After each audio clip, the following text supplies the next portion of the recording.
All right, here's the news conference from North Carolina's Governor McCrory. At the end, he didn't even take any questions, which leads me to think that he doesn't believe he's really operating from a position of strength, because you know damn well all those reporters that were at that news conference, they had a ton of questions to ask him, and he wasn't in a position, in my opinion, to answer them. In the workplace. Jonathan, North Carolina is just one of the many states facing this anti-transgender type of narrative and bills like this. But when we think about what's happening in North Carolina, is this a government solution to a problem that really doesn't exist? Or does a situation exist that needs government interpretation? Well, I mean, this goes back to the question that you were asking. I believe it was Janet. You were talking about the governor's conversation on Fox News yesterday about whether there are any cases whatsoever. The governor, I understand the governor's out, Thomas. He is. Hold on for me. Here we go with Governor Pat McCrory of North Carolina.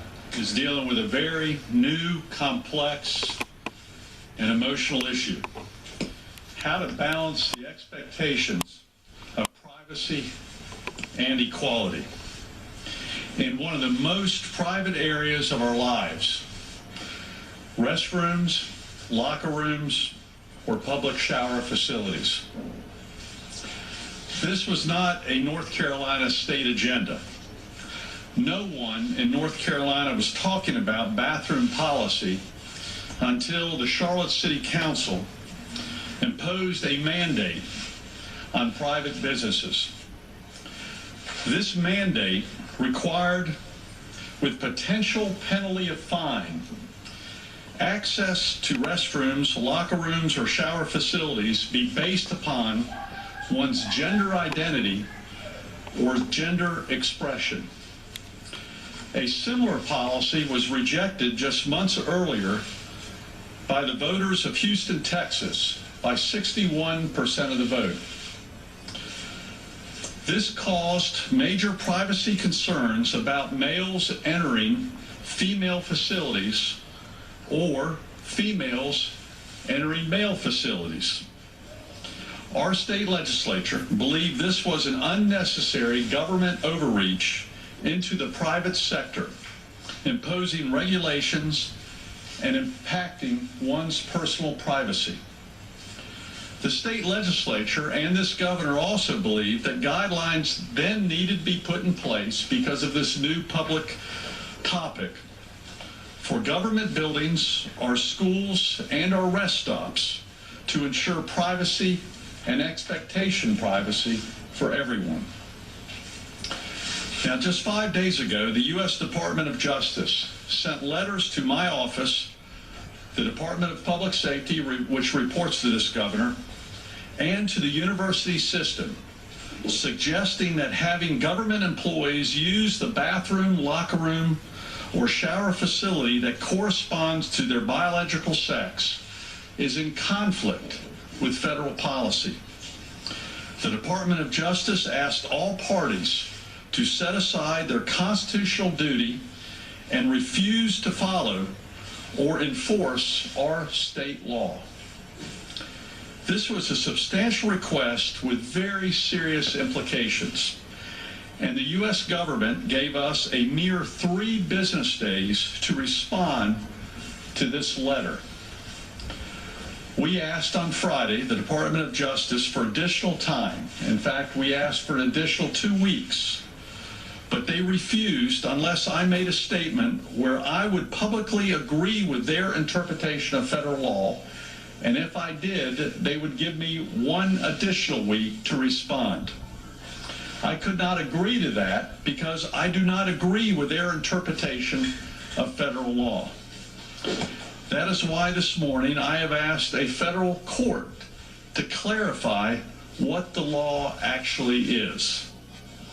Now, I anticipate our own legislature, other private sector entities from throughout the United States, and possibly other states to join us in seeking this clarification. Because this is not just a North Carolina issue. This is now a national issue, and an issue which imposes new law on every private sector employer throughout the United States of America with over 15 employees. We believe a court, rather than a federal agency, should tell our state, our nation, and employers across the country what the law requires. And let me say something.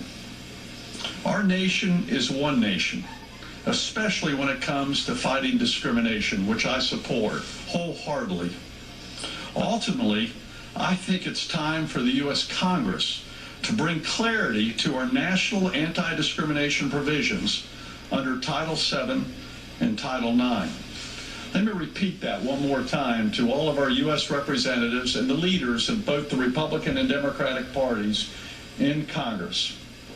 Ultimately, I think it's time for the U.S. Congress to bring clarity to our national anti-discrimination provisions under Title VII and Title IX.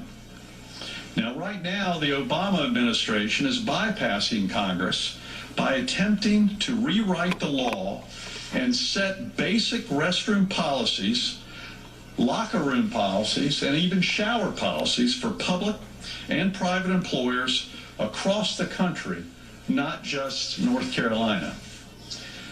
Now, I'm still asking the North Carolina legislature to reinstate the ability to sue for wrongful termination for discrimination in state court. I encourage them to do this and do it quickly. I also welcome additional dialogue with the city of Charlotte and our state legislature, which has been ongoing for the past week. And I want to ensure the people of our state and our country that North Carolina has long held traditions of ensuring equality. The majority of our citizens in our great state and this governor did not seek out this issue. However, the state of North Carolina and this governor welcome the opportunity to be part of the solution for all of the states and especially our nation, the greatest nation, the United States of America. Thank you very much. All right. There's a lot to unpack there. Okay. And hopefully I'm going to get to all of it. But they are seeking now a clarification of the anti-discrimination laws. He could have done that after his legislature basically passed that law. He could have held up on signing that law for 30 days while he sought clarification from a federal court as to the constitutionality of that law and whether it violated Title IX and Title VII of the basic Civil Rights Acts. He chose not to do that. He chose to let this thing roll on. Now, when he states that he had a long-standing history of being on the right side of civil rights. That's bullshit, because the Jim Crow laws in that state ran rampant for a long goddamn time. So, you know, that's bullshit in itself. Now, as far as the 4th District Court of Appeals, they've already ruled, okay, in favor of transgender people. And if that's where he is seeking relief, he is going to have a major problem. Now, one of the other things, before this all went down, he's just got through saying that they're in conversation with the city of Charlotte. Well, hell, they should have been in conversation with the city of Charlotte before all of this went down. Okay? Now, possibly and probably it might have gone down the same way, but they should have had a lot of conversation with the city of Charlotte, because it was the city of Charlotte that's pretty much the major city in the state of North Carolina as far as banking is concerned and other industries are concerned. Charlotte is basically one of the pumping hearts of the state of North Carolina. So now all of a sudden he wants to have conversation.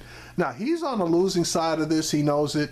And to be honest with you, the reason I believe that he's fighting this is that he's got political issues going forward as far as being governor of the state of North Carolina, and he possibly has further ambitions. So he's going to try to fight this to make sure that he's thought of as one of the stronger leaders in the GOP party. This is not going to end well for him. And again, I had said previously, if the NBA's already stepped in and mentioned that they will not have their All-Star game in the city of Charlotte next year, if this continues. The nail in his coffin would be if the NFL basically stepped in and stated that they will not play any games in North Carolina, move the games to a different state, either temporarily or permanently, until that law is changed.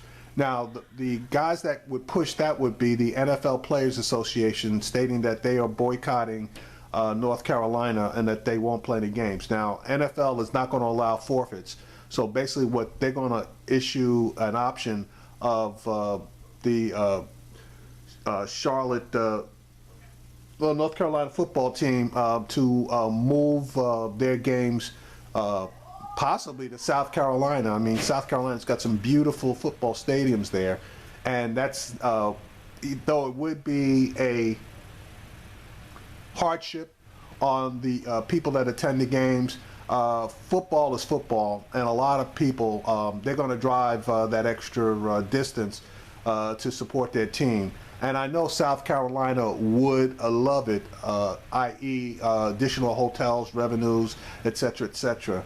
And North Carolina pretty much, likes to support South Carolina pretty much likes to support North Carolina as it is. But that would be a tremendous boon for South Carolina. Let's see what happens on this. But because this, in my opinion, this is going to be resolved within 30 days.